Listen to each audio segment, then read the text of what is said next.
का शेयर है और देखा जाए तो मॉर्निंग में एक बड़ी तेजी थी। तकरीबन ये 8% की तेजी दिखा रहा था मॉर्निंग में जैसे ही खुला था। 305 306 रुपए के आसपास था, लेकिन उसके बाद अगर आप देख रहे हो तो लगातार ये नीचे की तरफ जा रहा है। बात करेंगे वीडियो में इसके बारे में और रिजल्ट्स है उसके बारे में। और सबसे ज़्यादा एक ब्रोकरेज हाउस ने काफ़ी शॉकिंग टारगेट दिया है इस कंपनी को लेकर, उसके बारे में भी बात करेंगे। लेकिन उससे पहले अगर आपने अभी तक चैनल को सब्सक्राइब नहीं किया है तो प्लीज़ अभी इसे सब्सक्राइब कर लीजिए, क्योंकि आगे भी बहुत सारे वीडियोज़ हैं जो आपको काफ़ी ज़्यादा हेल्प करेंगे। तो प्राइस है 295 रुपये और देखो बहुत बड़ी तेज़ी ये दिखा चुका है।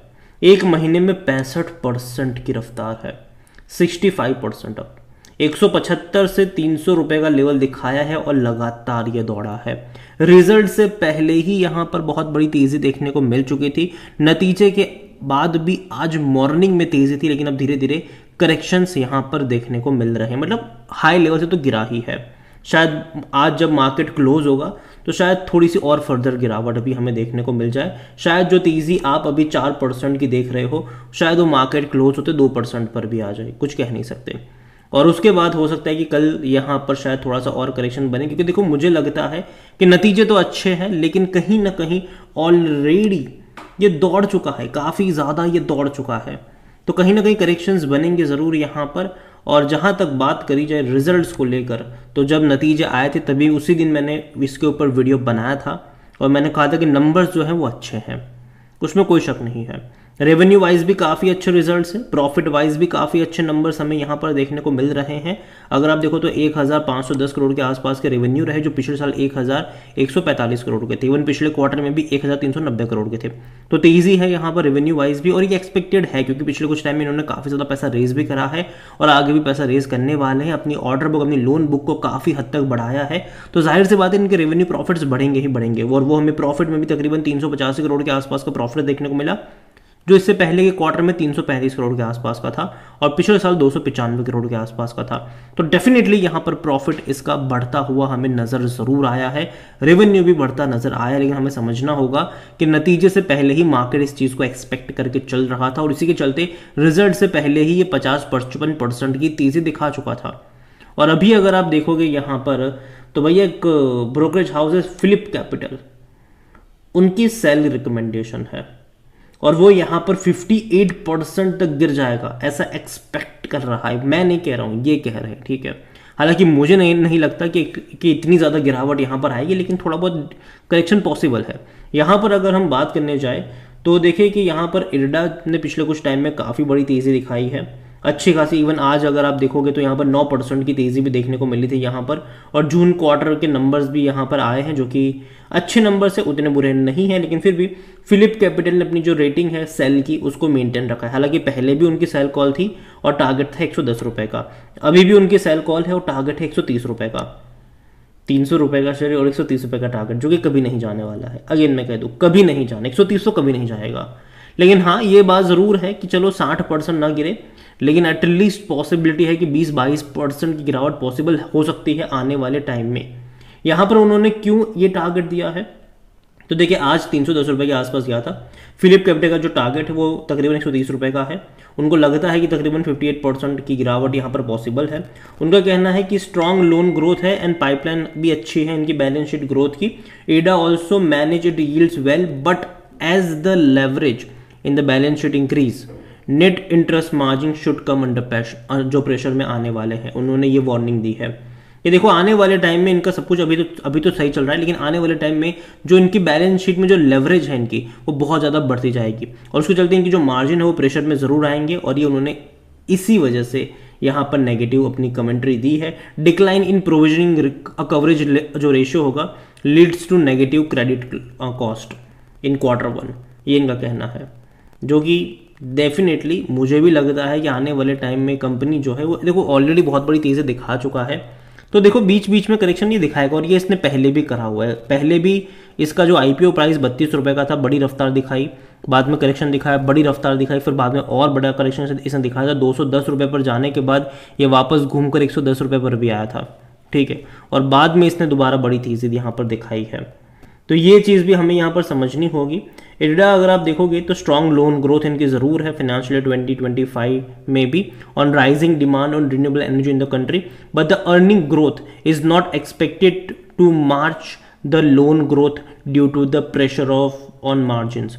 जाहिर सी बात है जब मार्जिन पे दबाव बनेंगे तो ये होगा यहाँ पर। Higher exposure to the private sector and high proportion of the vulnerable portfolio do not provide confidence for the low credit cost in the medium term. देखो ऐसा नहीं है कि इनके जो लोन्स हैं वो सारे के सारे सिक्योर होते नहीं, ठीक है। कंपनी ऐसा नहीं कि सिर्फ गवर्नमेंट कंपनी को लोन देती है, नहीं, प्राइवेट सेक्टर्स को भी ये लोन देते हैं। रिन्यूएबल्स एनर्जी में जो प्राइवेट सेक्टर है वहाँ पर भी लोन देते हैं और कभी कभी वहाँ पर डिफ़ॉल्ट भी हो जाते हैं। तो ये चीज़ भी फैक्टर इन करके इन्होंने बताया है। अब देखते हैं कि क्या होगा आने वाले टाइम में। इरडा के बारे में अगर आप देखोगे तो देखो इनका लोन पोर्टफोलियो जहाँ पर सोलार में सबसे ज़्यादा इनका डिस्ट्रीब्यूशन कह लो आप यहाँ पर तकरीबन 27% के आसपास का है, 20% विंड में है, स्मॉल हाइड्रो में तकरीबन 12% का है, बायोगैस में भी अगर आप देखो तो तकरीबन 7% के आसपास का है। Loan facilities and state utilities की अगर हम बात करें तो वहाँ पर भी तकरीबन 21-22% के आसपास का इनका डिस्ट्रीब्यूशन देखने को मिल रहा है, जो कि अच्छा है। लेकिन जैसे कि मैंने पहले ही कहा कि रिन्यूएबल सेक्टर में काम करती है कंपनी, जो कि बहुत अच्छी बात है, आने वाले टाइम में डिमांड भी बढ़ेगी, बहुत अच्छी बात है। लेकिन इसका मतलब ये नहीं है कि इनकी कोई मोनोपोली है वहाँ पर। पीएफसी और आरईसी भी सेम काम करती है, तो लोन ऐसा नहीं कि सिर्फ यही लोग देंगे, बाकी लोग भी लोन दे ही रहे हैं। और दूसरी बात, प्राइवेट सेक्टर में बहुत ज़्यादा लोन है, तो ऐसा नहीं कि डिफ़ॉल्ट का खतरा नहीं, डिफ़ॉल्ट का खतरा वहाँ पर भी बना रहेगा फ्यूचर में भी। जहाँ तक वॉल्यूम्स की बात करें, देखिए नतीजे के बाद आज काफ़ी ज़्यादा ट्रेंडिंग में रहा है ये, तकरीबन 8 करोड़ के आसपास के शेयर यहाँ पर ट्रेड होते नजर आए हैं। और जहाँ तक देखें ऑल टाइम हाई तो 310 रुपये का, जो कि हाल फिलहाल में ही बना था। इसका मार्केट कैप तकरीबन 79,000 करोड़ के आसपास देखने को मिल रहा है। और जहाँ तक बात करी जाए इस कंपनी को लेकर, तो according to Moneycontrol user 91% लोग कह रहे खरीदारी करो, 7% लोग कह रहे बेचो और बचाओ, और 2% लोग कह रहे होल्ड करो।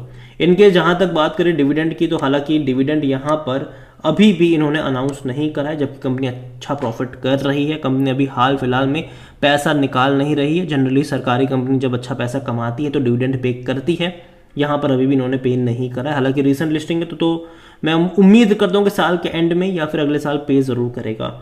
और जहाँ तक नंबर्स देखो तो अच्छा खासा यहाँ पर रेवेन्यू ग्रोथ यहाँ पर ज़रूर है, क्वार्टरली भी अगर आप देखो, और जो रिजल्ट्स भी है वो भी इंक्रीज वाले ही हैं।